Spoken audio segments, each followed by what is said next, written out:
Bonjour à tous. Je vous souhaite la bienvenue dans cette première vidéo de formation à la méthode de scalping. On en parle tout de suite après le générique.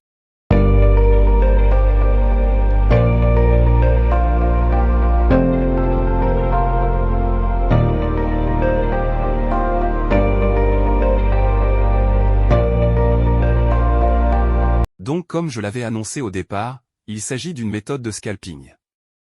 Celle-ci va vous être présentée en plusieurs séries de vidéos. Alors, abonnez-vous et cliquez sur la cloche de notification pour ne rater aucune des prochaines vidéos. Vous allez voir, ça va être assez rapide, et surtout assez concis, exposé de manière synthétique.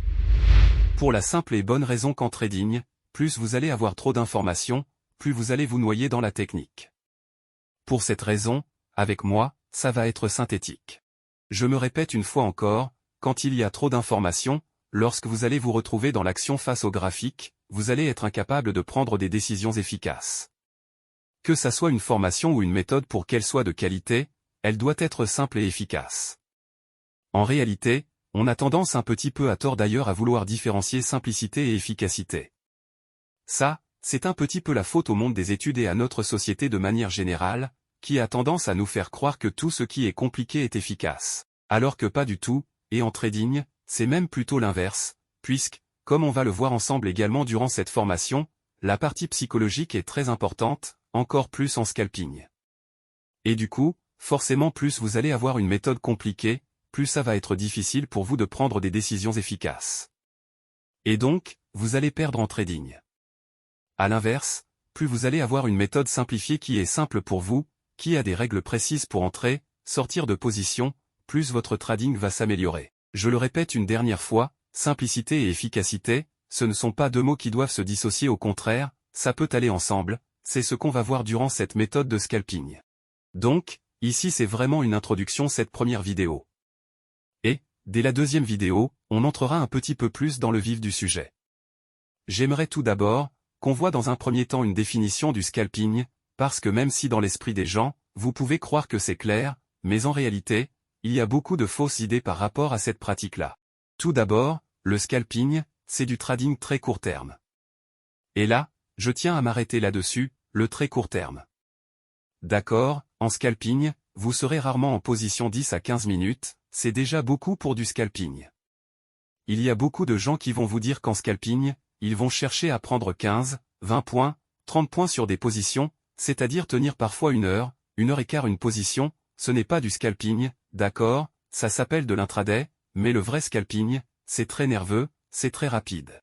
Et même si vos positions n'évoluent pas pendant les 5 à 10 premières minutes, vous verrez qu'en réalité, très souvent, les scalpeurs ont tendance à couper de manière anticipée leur position, justement parce qu'ils recherchent plutôt de la volatilité, de la nervosité dans le marché. Du coup, forcément, si ça ne bouge pas, on ne va pas rester en position pour rester en position. Donc, je le répète, le scalping, c'est du trading très court terme. C'est-à-dire des positions de quelques secondes à quelques minutes en moyenne. Deuxième chose par rapport au scalping, le but, ça va être d'avoir des petits gains et de répéter tout au long de la session de scalping ce processus. C'est-à-dire qu'en scalping, bien sûr, on va le voir ensemble également, on pouvait arriver à laisser courir ses positions. C'est-à-dire gagner un petit peu plus qu'un objectif entre guillemets scalping. Par exemple, vous visez 5 points d'accélération à la hausse. Vous avez une très très belle accélération. Vous sentez que ça peut monter facilement de 20 à 30 points supplémentaires. Forcément, vous n'allez pas aller couper votre position de manière anticipée puisque ce sont quelques petits gros gains que vous allez pouvoir faire. Mais ils vont vous permettre de finir largement positif à la fin du mois. Donc, il ne faut pas cracher dessus. Mais la plupart du temps, vous aurez plutôt des petits gains. C'est-à-dire 2, 3, 5 points peut-être sur un 10. Mais qui vont être répétés toute la journée. Et du coup, à la fin de la journée, ça vous fait un beau petit nombre de points. Ensuite, le scalping, c'est adapté aux petits capitaux. Parce que forcément, vous êtes sur des plus petites unités de temps. Donc, vos stop-loss et vos paires de manière générale, elles sont réduites. Ça permet également de faire grossir un petit capital efficacement ou un capital tout court puisqu'imaginons que, vous avez un petit capital de 500 € et que vous faites du swing trading, qui est un style de trading un peu plus long terme. Vous allez peut-être avoir 2, 3 positions dans la semaine. Et ces 2 ou 3 positions vont vous amener à mettre un stop-loss assez loin, donc à réduire vos tailles de position. Vous n'allez pas gagner régulièrement forcément puisque vous visez de plus gros mouvements. Et en fait, à la fin pour un petit capital, c'est assez compliqué puisque vous avez des stop-loss assez larges. Du coup, vous risquez une somme importante ou alors, vous n'allez quasiment rien risquer mais dans ce cas, même si c'est honorable, soyez honnête entre vous et moi, vous ne faites pas du trading pour gagner 10 centimes par position car il y a des gens qui disent, oui, mais l'essentiel, c'est le pourcentage, etc. Oui effectivement, l'essentiel, c'est d'être performant sur le long terme en trading, mais on n'a pas à se voiler la face. Vous n'avez pas envie de passer des heures dans les écrans et à vous épuiser mentalement pour faire 20 centimes. Donc, c'est pour ça que le scalping a un gros avantage selon moi dans les petits capitaux puisqu'il va vous permettre, même en risquant 1 ou 2%, imaginons que vous ayez un compte même à 500 €. Ce qui reste un petit capital en trading, un compte à 500 €. Vous pouvez tout à fait trader le DAX, par exemple, l'indice allemand à 0,50 centimes du point. Puisqu'on le verra, notamment dans la méthode, mais vous aurez rarement des stop-loss au-delà de 7, 8, 10 points grand maximum. En réalité, ça ne vous fait pas risquer grand-chose. Et même sur un compte à 500 €, vous avez un bon money management. Et du coup, ça devient intéressant pour un petit capital. Ensuite, la quatrième chose par rapport au scalping, c'est un win rate élevé et ça va avec la cinquième affirmation, qui est le risque reward, peu important. Comme je l'expliquais, car c'est important de mettre l'accent là-dessus, le scalping est totalement adapté au petit capital parce que forcément, vous êtes sur de plus petites unités de temps. Donc, vos stop-loss et vos paires, de manière générale, sont réduites. Ça permet également de faire grossir un petit capital efficacement ou un capital tout court.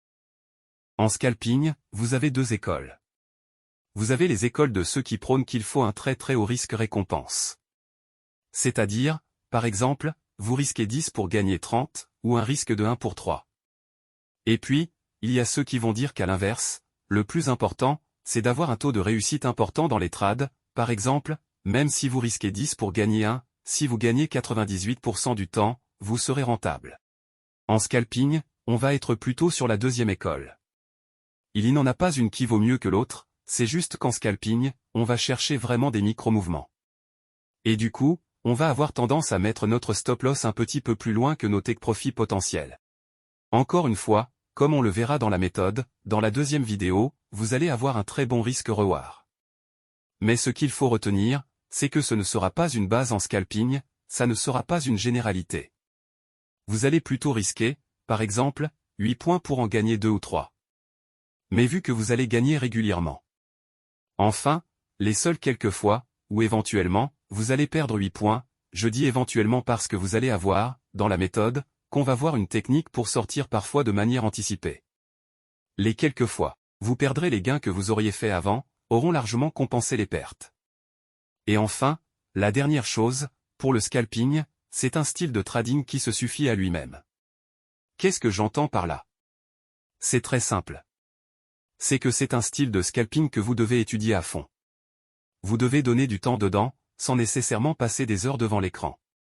On verra qu'il y a en réalité des sessions plus intéressantes, des heures de trading plus intéressantes. Mais c'est un style de trading qui va être quand même éprouvant psychologiquement. Du coup, vous pouvez juste baser déjà votre carrière de trader sur ce style-là, puisqu'il va vous offrir des opportunités quasiment tous les jours, voire tous les jours, soyons très clairs. Et du coup, vous pouvez tout à fait envisager que vous soyez un petit capital, de faire des gains réguliers avec un plus gros capital. Mais en tout cas, la plupart des scalpers à succès qui réussissent dans ce domaine-là, n'ont pas besoin de faire autre chose. Ils n'ont pas besoin de faire de l'intraday. Ils n'ont pas besoin de faire du swing, parce que le scalping en lui-même, vous suffit largement comme style de trading. Enfin, la dernière chose, pour le scalping, c'est un style de trading qui se suffit à lui-même. Qu'est-ce que j'entends par là? C'est-à-dire que vous pouvez faire que du scalping, et vous gagnez très bien votre vie en trading. C'est vraiment un style de trading complet qui se suffit à lui-même. Vous pouvez vraiment prendre votre petit capital de 500 € en faisant des petites opérations à 2 €, 5 €, et réussir à faire grossir votre capital petit à petit. Les avantages du scalping, puis les inconvénients. On va commencer par les avantages, soyons un peu positifs. Je vous le redis, c'est adapté au petit capital. Je vous ai déjà expliqué pourquoi. Deuxièmement, c'est adapté à toutes les conditions du marché. Ça, c'est important, comparativement à d'autres styles de trading, par exemple l'intraday. L'intraday, bien que vous puissiez trader, par exemple, quand le marché ne bouge pas, vous pouvez faire du range, etc. Mais imaginez que vous avez un marché qui ne bouge vraiment pas, par exemple, il est en attente de news. Bref, il y a quelque chose qui fait que le marché n'est vraiment pas intéressant à trader, que ça soit pour l'intraday ou pour le swing, vous n'allez pas pouvoir faire grand-chose de votre journée en trading en réalité. Par contre, si vous faites du scalping, vous allez voir que vous avez même des petits mouvements à attraper tout au long de la journée, peu importe les conditions du marché. Troisième gros avantage, pas de trade overnight, overweek, c'est-à-dire qu'on a des actifs qui ont tendance à faire des trous de cotation. C'est ce qu'on appelle des gaps à la hausse ou à la baisse. Bref, on a des mouvements qui sont un peu erratiques parce qu'on a des news, si vous êtes en Europe, on a des news de la Chine ou d'un autre pays, on a eu des news de manière générale pendant la nuit, ce qui peut faire bouger les marchés un peu de manière faux folle, on va dire, du coup, vous prenez des risques.